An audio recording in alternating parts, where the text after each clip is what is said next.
केहू खारा नहीं होई सहारा में त कतना पावर बा देखी लोग कुआरा में तोड़ डोली जाई जिलायारा में।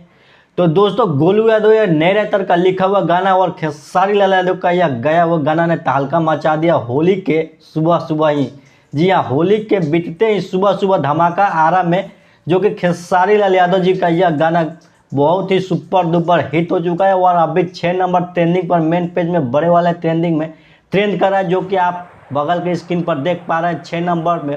ट्रेंड कर रहा है, जो कि आप सभी के प्यार और आशीर्वाद की बदौलत ट्रेंड कर रहा है, जो कि खेसारी लाल यादव और यह नए राइटर गोलू यादव का लिखा हुआ गाना है। जो कि गोलू यादव का एक पहले गाना भी आया था सखी सैया आवता रे टेम्पू से, और एक दूसरा गाना खेसारी लाल यादव के साथ धमाल मचा दिया है आरा में,